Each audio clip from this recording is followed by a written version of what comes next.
நிறைய பேர் வீடியோ பார்க்குறீங்க, ஆனால் லைக்கே பண்ண மாட்டேங்கிறீங்க. ஆனால் தயவு செஞ்சு உங்களோட ஃபியூ மினிட்ஸ் ஸ்பெண்ட் பண்ணி ஒரு லைக் மட்டும் இந்த வீடியோக்கு போட்டுட்டு அதுக்கப்புறமா வீடியோவை பார்க்க ஆரம்பிங்க. உங்களுக்கு வேற எதனா ஒப்பீனியன் இருந்தால் அதை கமெண்ட்ல சொல்லுங்க. அதே மாதிரி சேனலுக்கும் மறக்காம சப்ஸ்கிரைப் பண்ணுங்க. வாங்க வீடியோக்குள்ள போகலாம். ஹன்ஸோட பாட்டி இறந்ததுனால கனடால இருந்து கொரியாக்கு அவ திரும்பியும் வந்தவ அக்கீரான்ற ஊருக்கு தான் போறா. காரணம் அந்த ஊர்ல அவளோட சொந்தக்காரங்க யாரோ இருக்காங்கன்னு அவன் நினைக்கிறா. ஸ்கூலுக்கு போன 2வது நாளே அங்க இருக்கிற ஃபாரஸ்ட் பகுதிக்குள்ள அவ போகும்போது அங்க ஒரு டெட் பாடியை பாக்குறா. அது டெட் பாடி கூட கிடையாது, ஒரு ஸ்கெலிட்டனு. இந்த ஊர்ல பல வருஷமா எந்த பெரிய தப்புமே நடக்காததுனால போலீஸ்காரங்க எல்லாமே சின்ன சின்ன வேலைங்களை தான் ஹெல்ப்பா பண்ணிட்டு இருக்காங்க. இப்ப கூட ஒரு தாத்தாக்கு அவரோட வீட்டோட ஓடு மாற்றத்துக்கு இந்த போலீஸ்காரன் ஹெல்ப் பண்ணிட்டு இருக்கான். இந்த போலீஸ்காரனோட பேரு பார்க்கு. இவன் இருக்கிற போலீஸ்லயே கீழ் லெவல் போலீஸ். இவனுக்கு இந்த விஷயம் தெரிஞ்சோடனே ரொம்ப எக்ஸைட்டடா உடனே அந்த இடத்த நோக்கி போறான். காரணம் இவன் இத்தனை வருஷமா ஒரு பெரிய வேலை கூட பண்ணதே கிடையாது. யுன்ஜி அவளோட பையனை ஏர்போர்ட்ல இருந்து பிக்கப் பண்றதுக்காக போறா. வந்த பையனும் அவனோட அம்மா கூட ரொம்பவே க்ளோஸா இருக்கான். ஹக்லாம் பண்ணிட்டு 2 பேரும் திரும்பியும் கார்ல கிளம்புறாங்க. அக்கீரா ஊரை பார்த்தோன்னே யுன்ஜியோட பையனும் ஊர் அப்படியே தாமா இருக்கு, இன்னும் எந்த விஷயமே மாறல, அப்புறம் அப்பா எப்படி இருக்காருன்ட்டு விசாரிக்கிறான். யுன்ஜி அதுக்கு உங்க அப்பாவா பெரிய ஆளாயிட்டாரு, இப்பெல்லாம் கண்ணை வச்சுட்டு தான் ஆனா ஒன்னா சுத்திட்டு இருக்காரு ஹாபின்னு சொல்லிட்டு, அதே மாதிரி எந்த பொண்ணையும் இழுத்துட்டு வந்து பிரச்சனை பண்றது கிடையாதுன்னு சொல்றா. அப்படி வந்துட்டு இருக்க இவங்க காரை கிராஸ் பண்ணி அவ்வளோ போலீஸ் கார் போகுது. இவளுக்கே ஒரு நிமிஷம் என்னடா நடக்குது நம்ம ஊர்லன்ட்டு யோசிக்கிறா. அந்த சின்ன போலீஸ்காரனோட பேர் பார்க்கு. அங்க நிறைய மக்கள் கூடுறதுனால அவன் தான் அந்த மக்கள் எல்லாத்தையும் கண்ட்ரோல் பண்ணிட்டு இருக்கான். ஹன்சு தான் அந்த பாடியை கண்டுபிடிச்சதுனால அங்க இருக்கிற ஹெட் ஆஃபீஸரும் ஹன்சு கிட்ட ஸ்டேட்மெண்ட் வாங்கிக்கிறாரு. ஹன்சு அதுக்கு நான் தெரியாம தான் அந்த டெட் பாடியை பார்த்தேன், ஆக்சுவலா அந்த ஸ்கெலிட்டன் என்னை கூப்பிடுற மாதிரி இருந்ததுன்னு சொல்றா. ஹன்சு முதல் வாட்டி அது ஏதோ காஞ்ச மரம்னு தான் நினைச்சிருப்பா. ஆனா அந்த ஸ்கெலிட்டன் அவளை கூப்பிடுற மாதிரி அவளுக்கு தோணிருக்கும். அப்புறமா தான் அங்க ஒரு ஸ்கெலிட்டன் இருக்குன்றதே அவ கண்டுபிடிச்சிருப்பா. பல வருஷமா ஊருக்குள்ள எந்த விஷயமும் நடக்காம திடீர்னு இப்படி ஒரு கொலை நடந்திருக்குன்னு தெரிஞ்சோடனே மக்கள்லாம் ஆளாளுக்கு ஒரு கதையா சொல்ல ஆரம்பிச்சிடுறாங்க. இந்த எல்லா கதையும் கேட்டு பார்க்கே ரொம்ப கன்ஃபியூஸ் ஆயிடுறான். அப்பதான் அவன் ஹன்சு இப்படி ஸ்டேட்மெண்ட் கொடுக்கறதையும் கவனிக்கிறான். இதெல்லாம் நடக்கும் போது அந்த ஸ்கூலோட டிராயிங் டீச்சரு அந்த மெடிக்கல் ஷாப் தான் போறான். அங்க போயிட்டு அந்த பொண்ணுகிட்ட உனக்கு ஒரு விஷயம் தெரியுமா, நம்ம ஊர்ல ஒரு டெட் பாடியை கண்டுபிடிச்சிருக்காங்கன்ட்டு சொல்றான்.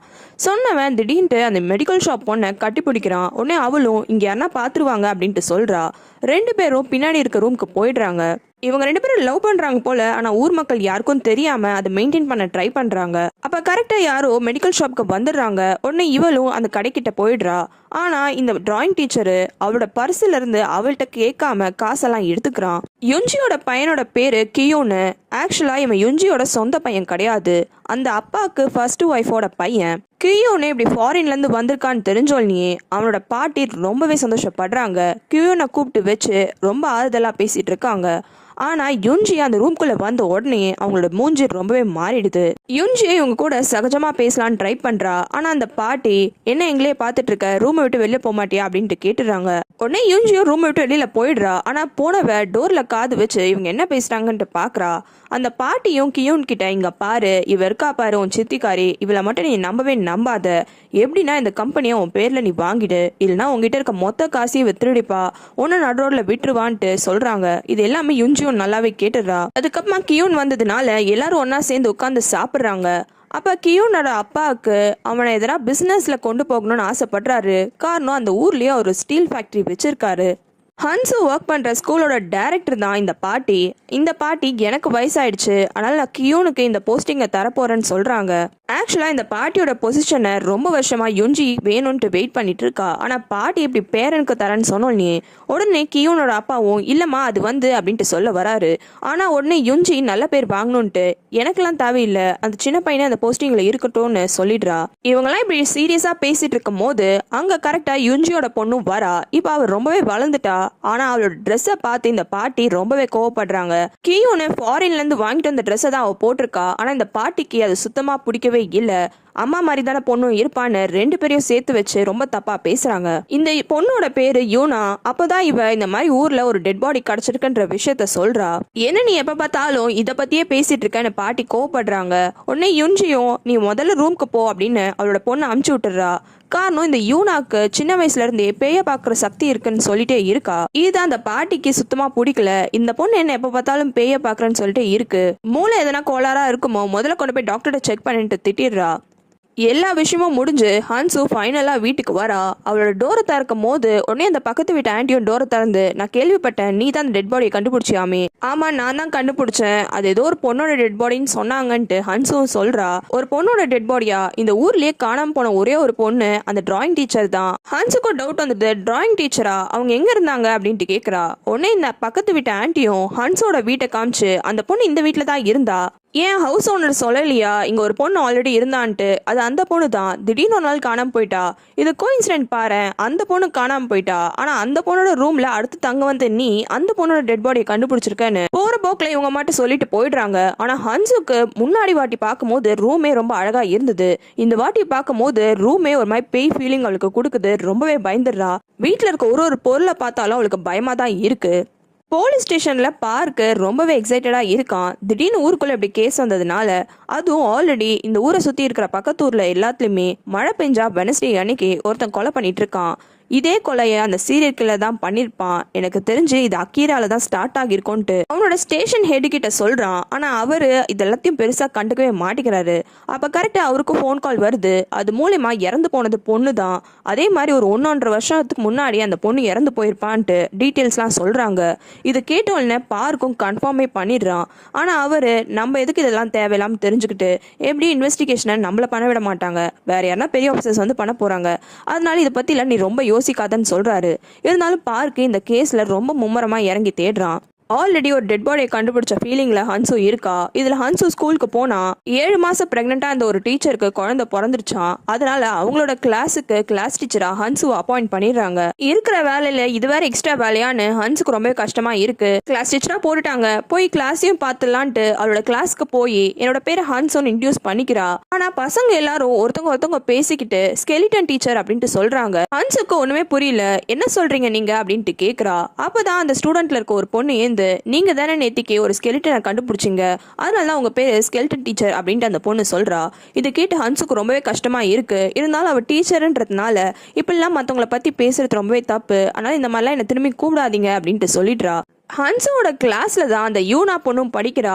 கிளாஸ் எல்லாம் ஆரம்பிச்சு அட்டண்டன்ஸ்லாம் எடுத்தாச்சு. அதுக்கப்புறமா தான் லேட்டா அந்த யூனா பொண்ணு வரா. வந்த யூனா பொண்ணும் ஹன்சுவை கொஞ்சம் கூட மதிக்க மாட்டேங்கிறா. அவ மட்டும் போய் உட்காந்துக்கிறா. லஞ்ச் டைம் ஆயிடுது. ஹன்சுவும் சாப்பிட்றதுக்காக அப்படியே கீழே இறங்கி நடந்து வரா. அப்ப கரெக்டா அந்த டிராயிங் டீச்சரை பாக்குறா. அவரும் கிளாஸ்லாம் எப்படி போகுதுன்ட்டு நார்மலா விசாரிக்கிறான். ஆனா இவ எங்க வந்த முதல் நாளே என்ன ஸ்கெலிட்டன் டீச்சர்னு கூப்பிடுறாங்கன்ட்டு ரொம்ப ஃபீல் பண்ணி சொல்றா. ஆனா அந்த டிராயிங் டீச்சர் சிரிக்க ஆரம்பிச்சிடுறான். இதை கேட்டு என்னோட நிலைமைய பார்த்தா உனக்கு சிரிப்பு வருதான்னு ஹன்சுவும் ரொம்ப கோவப்படுறா. இவங்க 2 பேரும் இப்படி பேசிட்டு இருக்கும் போது திடீர்னு ஒரு கிளாஸ் ரூமோட விண்டோ உடைச்சுக்கிட்டு ஒரு ஸ்டூல் வந்து கீழே விழுது.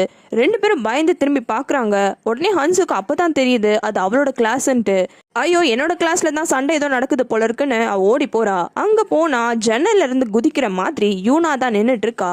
ஹன்சுவும் என்ன விஷயம்னு விசாரிக்கிறா. இப்போ ஊரில் ஒரு டெட் பாடி எடுத்திருக்காங்கல்ல, அந்த டெட் பாடி பழைய டிராயிங் டீச்சரோட டெட் பாடின்னு இவங்கெல்லாம் சொல்கிறாங்க. கண்டிப்பாக அது அவங்க கிடையாதுன்ட்டு யூனா அழுவுறா. உடனே ஹன்சுவும் அவளால் முடிஞ்ச அளவுக்கு சமாதானப்படுத்துறா. ஆனால் யூனாவை சமாதானப்படுத்த முடியல. பக்கத்துலேயே தான் அந்த புது டிராயிங் டீச்சர் இருக்கான். அவன் கிட்ட வந்தவன், யார் உங்ககிட்ட இப்படிலாம் சொன்னது? இதோ இவங்களா, உன்னோட கிளாஸ்மேட்ஸை பற்றி உனக்கே நல்லா தெரியும், வாயை திறந்தா ஃபுல்லாக போய் தான், இவங்க சொல்கிறத போய் நம்புற, போலீஸ் எதுனா சொன்னாங்களா? போலீஸுக்கு தெரியாமல் இவங்களுக்கு மட்டும் எப்படி தெரிஞ்சிருக்கும்? நீ இதெல்லாம் நம்பாத, கண்டிப்பாக அது உன்னோட டிராயிங் டீச்சராக இருக்க சான்ஸே கிடையாது, வா போகலாம் அப்படின்னு சொல்லிட்டு யூனாவை கூப்பிடுறான். யூனாவை இறங்கி வந்துடுறா. அப்படியே பத்திரமா யூனாவை கூட்டிட்டு கிளாஸை விட்டு வெளியில போயிடுறான். ஹன்சுக்கு இங்க என்ன நடக்குதுன்னு சுத்தமா எதுவுமே புரியாம அப்படியே பார்த்துட்டு மட்டும் இருக்கா.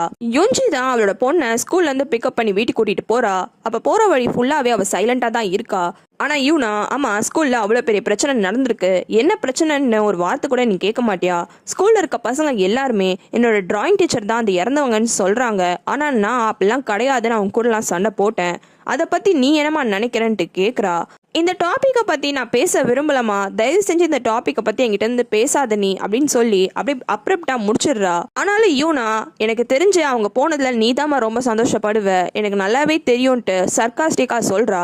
பயந்து போய் காரை அப்படியே திருப்பி பிரேக் அடிச்சிடுறா. பிரேக் போட்டவ யூனா கிட்ட, இங்க பாரு, இன்னைக்கு நடந்த எந்த விஷயத்தையும் நம்ம அப்பா கிட்ட சொல்லவே கூடாது, அதே மாதிரி உன்னோட பழைய டிராயிங் டீச்சர் ஹைஜின், அவ பேரை கூட நீ இன்னொரு வாட்டி சொல்லவே கூடாதுன்ட்டு வார்ன் பண்ணி விடுறா. இப்போ இறந்து போனது பொண்ணுன்னு தெரிஞ்சாலும் யார் அந்த பொண்ணுன்னு கண்டுபிடிக்கணும். அதனால ஊர்ல யார் யாரோட வீட்டுல எல்லாம் பொண்ணுங்க காணாம போனாங்களோ அவங்க கிட்ட எல்லாம் போயிட்டு டிஎன்ஏ டெஸ்ட்டுக்காக இந்த பாருக்கும் சாம்பிள் கேட்குறான். சில பேர்லாம் அடிக்கிறாங்க, சில பேர்லாம் தராங்க. எல்லா சாம்பிளையும் வாங்கிட்டு திரும்பியும் போலீஸ் ஸ்டேஷனுக்கா போறான். அப்படி போற வழியில தான் ஹன்சுவை மீட் பண்றான். பார்த்த ஹன்சுக்கும் இவனை யாருன்னு தெரியல. இவனை இன்ட்ரடியூஸ் பண்ணிக்கிறான். அப்பதான் ஹன்சு சோகமா இருக்கிறதையும் கவனிக்கிறான். நீங்க புதுசா ஊருக்கு வந்திருக்கீங்க, வந்த நாளே இந்த மாதிரிலாம் நடந்திருக்கு, எல்லாமே கொஞ்சம் கஷ்டம் தான், எனக்கு புரியுது. உங்களுக்கு என்ன மனசுக்கு கஷ்டமா இருந்தா நீங்க என்கிட்ட தாராளமா ஷேர் பண்ணலாம். உங்களுக்கு என்ன ஹெல்ப் பண்ணாலும் நீங்க எனக்கு காண்டாக்ட் பண்ணுங்கன்னு சொல்றான். அகீரால இந்த மாதிரி ஒரு ஸ்கெலிட்டன் கண்டுபிடிச்ச விஷயம் இன்னும் யாருக்குமே ஸ்ப்ரெட் பண்ணாம மறைச்சு வச்சிருக்காங்க. காரணம், இந்த யுஞ்சியோட ஹஸ்பண்ட் இந்த ஊர்ல அசம்பிளி மேனா இருக்கான். அதனால அவனோட பவரை யூஸ் பண்ணி அந்த ஊர்ல இருக்க ஃபாரஸ்ட் ஏரியாவை ஒரு முக்காவாசி இவன் பிடிச்சி வச்சிருக்கான். அதில் ஒரு பெரிய டெவலப்மெண்ட் கொண்டு வரதுக்காக மினிஸ்டரை கூட காண்டாக்ட் பண்ணிட்டான். இப்போ இந்த விஷயம் தெரிய வந்தா ஃபாரஸ்ட் ஏரியாவில் ஸ்கெலிட்டன் கிடக்குதுன்ட்டு அந்த ப்ராஜெக்டை நடத்தவே விட மாட்டாங்க.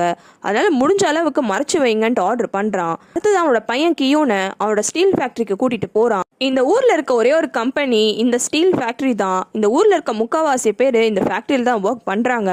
அதுவும் இது நேத்திக்கோ இன்னிக்கோ ஆரம்பித்த கம்பெனி கிடையாது. பல வருஷங்களாக இந்த ஊர்லேயே இருக்கிற கம்பெனி. எனக்கு அப்புறமா நீ தான் இந்த கம்பெனியை எடுத்து நடத்தணும்னு சொல்கிறாரு. ஆனால் கியூனுக்கு இதில் இன்ட்ரெஸ்டே இல்லை. அதுக்கும் யுஞ்சியோட ஹஸ்பண்டு, இங்கே பாரு, நான் கஷ்டப்பட்டு இந்த பொசிஷனை பிடிச்சி வச்சிருக்கேன், ஆனால் இதுக்கப்புறமா என்னால் பிடிச்சி வைக்க முடியாது. காரணம், நான் அசம்பிளி மேனில் இருந்து அடுத்தது கவர்னர் போஸ்டிங்காக போட்டி போட போகிறேன். உன்னோட அம்மாவோட தம்பி கூட இந்த போஸ்டிங்காக ரொம்பவே ஆசைப்பட்டான். அவன் ஆசைப்பட்டான்னு எனக்கு தெரிஞ்சது. அதனால தான் அவனை தூக்கி நம்ம கம்பெனியோட வேற ஒரு பிரான்ச் இருக்குல்ல ஃபாரின்னு, அங்கே அமுச்சு விட்டுட்டேன். உனக்கு நான் சொல்கிற விஷயம் எல்லாம் புரியுதுல, கண்டிப்பாக நீ இந்த போஸ்டிங்கை எடுத்துக்கணும்னு கியூனை ஃபோர்ஸ் பண்ணுறாரு. ஹன்சு வீட்டுக்கு போயிடுறா. நைட் ஆயிடுது. இருந்தாலும் அவளுக்கு கொஞ்சம் கூட தூக்கமே வர மாட்டேங்குது.